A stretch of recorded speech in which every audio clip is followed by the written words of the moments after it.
Hello everyone, আসসালামু আলাইকুম। সবাই কেমন আছেন? আবারও চলে এসেছি নতুন একটা ভিডিও নিয়ে আপনাদের মাঝে। আশা করতেছি ভিডিওটা সবার অনেক ভালো লাগবে।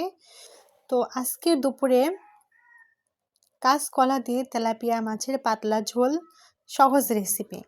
তো কিভাবে রান্নাটা করলাম চলেন আপনাদের সাথে শেয়ার করি।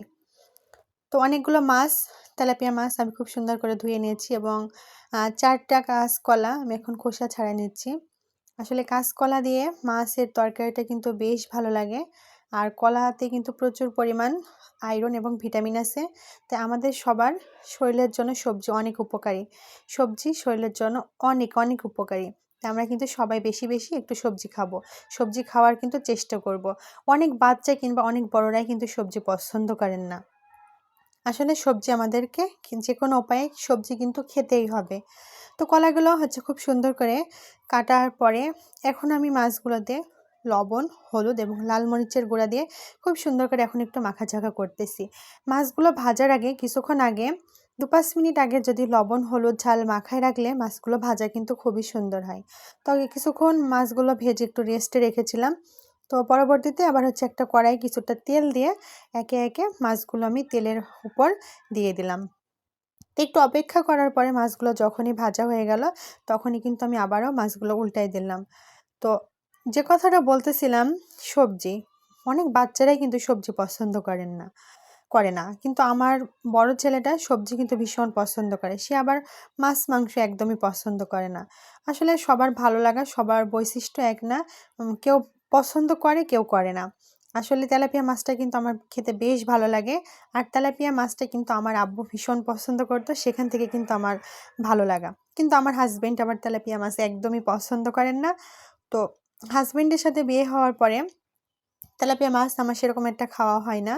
কারণ ওদের বাসাতে তেলাপিয়া মাছ কেউ একটা পছন্দ করে না। যখন আমি বলতাম যে আমার জন্য নিয়ে এসো, আমার ভালো লাগে, তখন সে কিন্তু আমার জন্য নিয়ে আসতো।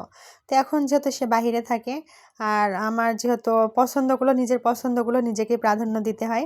কারণ বলার মতো তো আর কেউ নাই যে মাছ নিয়ে এসো। তো এজন্য নিজে বাজার করি, নিজেই রান্না করি, নিজের ভালো লাগার খাবারগুলো নিজেই খাই। তো আপনাদের সাথে কথা বলতে বলতে মশলাটা কষায়ে খুব সুন্দর করে কেটে রাখা ধুয়ে রাখা কলাগুলো দিয়ে একটু অপেক্ষা করলাম। নাড়াচাড়া করার পরে কিছুক্ষণ ঢাকনা দিয়ে ঢেকে দিলাম। কিছুক্ষণ ঢাকনা দিয়ে ঢেকে দেওয়ার পরে কলাটা আবারও সিদ্ধ হয়ে গেছে। সামান্য পরিমাণ একটু পানি দেব, যত কলা সিদ্ধ হতে বেশি একটু সিদ্ধ হওয়ার একটু ঝোলের জন্য বেশটুকু একটু পানি দিয়ে আবারও কিছুক্ষণ ঢাকনা দিয়ে ঢেকে দিলাম। তো ঢাকনা দিয়ে ঢেকে দেওয়ার পরে ফুটে ওঠার পরেই কিন্তু আমি মাছগুলো এখন নামাই দিয়েছি। মাছগুলো দিয়ে আবার একটু ভালো করে নাড়াচাড়া করে আবারও কিছুক্ষণ ঢাকনা দিয়ে ঢেকে দিলাম। তো যখনই তরকারিটা পরিপূর্ণভাবে ফুটে যাবে এবং কলাটা সিদ্ধ হয়ে যাবে, তখনই কিন্তু তরকারিটা নামাই নিব। তো এই তো আমার হয়ে গেল তেলাপিয়া মাছ এবং কাঁচকলা দিয়ে পাতলা ঝোল। তো কার কার তেলাপিয়া মাছ এবং কাঁচকলা ভালো লাগে অবশ্যই কমেন্ট বক্সে জানাবেন। তো রান্নাটা হয়ে গেছে, এখন আমি একটা বাটিতে ঢেলে নিচ্ছি। আর তরকারিটা খেতে কিন্তু বেশ ভালো লাগতেছিল, অনেক টেস্ট হয়েছিল। এবং তরকারির কালারটা দেখেন, কালারটাও কিন্তু খুব সুন্দর এসেছে। তো যেখানে আমার মামনিকে তরকারি দিচ্ছি, সে ভাত খাচ্ছে। তাকে আগেই মাছ ভাজি দিয়েছি, তার মাছ ভাজি ভীষণ পছন্দ। তো সবাই ভালো থাকবেন, সুস্থ থাকবেন, নিরাপদে থাকবেন। আজকের মতো এখানে বিদায় নিচ্ছি। আল্লাহ হাফেজ।